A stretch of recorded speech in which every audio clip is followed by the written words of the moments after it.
Hey, 4xe fans, wanted to get your thoughts on something. Just something I was thinking about this morning as I was driving to church about accountability, like corporate accountability, manufacturer accountability. You know, we are in the middle of this 95B recall, and unfortunately, 95B is kind of like B9A 2.0, if you will. It's kind of like we didn't get it fixed the first time, so we're going to try this again. And it's very frustrating for a lot of 4xe owners to be going through multiple recalls for the same thing. You know, B9A only affected a certain number of vehicles, but the 04B recall affected about every 4xe that was on the road at the time. And there are still a lot of people, by the way, that have not had B9A or 04B done, which, if you don't know, both of those recalls, if you're on either one of those lists, have all of these updates that enable better communications. So if there's a problem with the battery under the back seats, that you get a warning that something will trigger. It'll trigger a check engine light.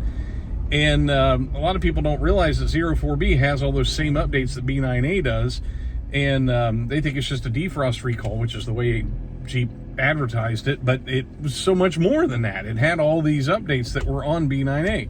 So the only difference really was that B9A had 2 sleep cycles to where they were trying to see if the battery was bad at the time.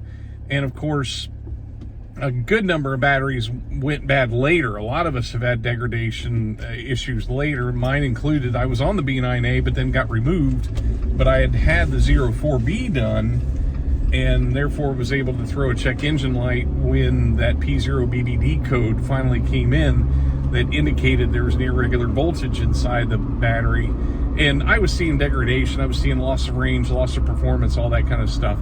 So now we are up to 95B, and if you aren't familiar, 96B was to remove all those batteries that had been manufactured in that timeline before the better separators were put in, and you know, to get all those batteries out of the supply chain. And so there's just all sorts of recalls, and we don't even have a remedy to 95B yet.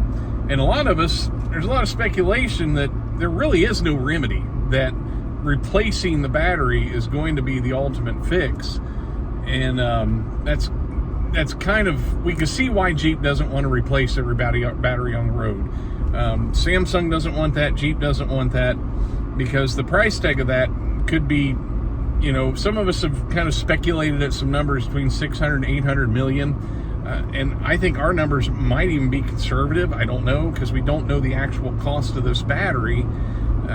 You know, you could be looking at $1 billion price tag if you had to go and replace all the batteries in a whole bunch of 4xEs. So that being said, though, however, there's an important point to be made that this is a safety issue, and Jeep has attempted to put on Band-Aids on a compound fracture, it would seem.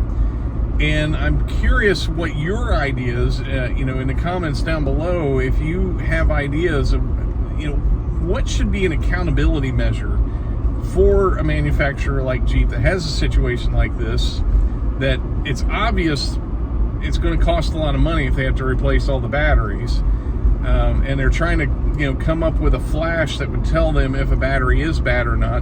But the thing is, a battery could test just fine now and test bad later, which we found with the B9A. We had a lot of people that made it through the B9A recall, battery tested just fine, only to throw a P0BBD 2 months later. So it's obvious there's an issue. And a lot of people with the 04B actually ended up having situations where they took their Jeep in to have the 04B defrost recall done, only to turn around and throw a check engine light while they were there, and the dealer calls them and says, hey, we're going to have to replace your battery. A lot of people assumed that the 04B was causing an issue, and of course it wasn't causing the issue. The issue was already there. The 04B just put in software that enabled it to communicate. So we've obviously got a big issue, and this is stretched out over the past couple of years now, where we're seeing battery fires, and not that there's been a lot, and there's been some off-gassing episodes. I mean, not that there's a lot, but the potential is there.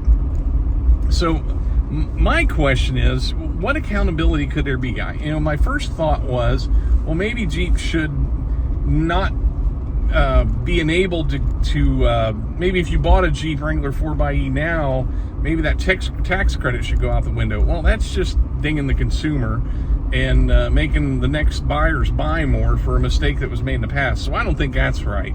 But do you think there should be some sort of remedy, since these vehicles came with that tax break in tow? In my case, I got the $7,500 credit. Do you think there should be some remedy that the federal government holds Jeep accountable for making sure these Jeeps are repaired right, and maybe a fine until they do? Or another idea I had was like, there's those fleet averages, those CAFE standards they have to meet. Would it not be reasonable to think that maybe Jeep shouldn't get full credit for whatever their fleet average is? Maybe they should be dinged a few miles a gallon on that, just as a way to provide some remedy and some accountability for this issue lingering on. And beyond that, do you feel like Jeep should do some more things for those of us that have bought these? Should we be compensated either for, like, in the way of gas cards, or my personal feeling is we should be getting some longer warranty coverage out of these. Some of us, I'm at 61,000 miles, so I've got 100,000 10-year warranty on a 21, where the 22s and Fords went to an 8-year warranty, but the 21s came 10-year, 100,000. The likelihood that I'll make it to 100,000 miles before I hit the 10 years is pretty high, just because the first couple of years I put a lot of miles on this thing that I'm not putting on anymore. But it's still there. I do have a concern there. And do you think maybe Jeep should do an in-kind warranty extension? And I don't know what that would look like, if they would double it or whatever, but something to compensate the owners, and some way to make sure that manufacturers are going to do a fix that pleases both the customer and the shareholder. Sometimes the shareholders, they get a priority because Jeep and Samsung, neither one want to take a $800 million bath on this. But there comes a time where the safety of your customers has to come in first, ahead of the shareholders. And I think Jeep is in one of those situations.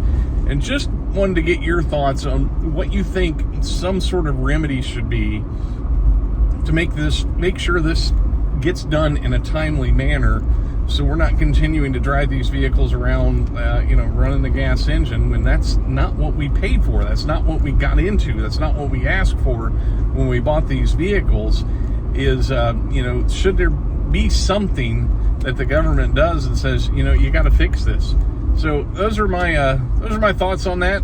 Let me know your thoughts down in the comments below. Thanks for watching.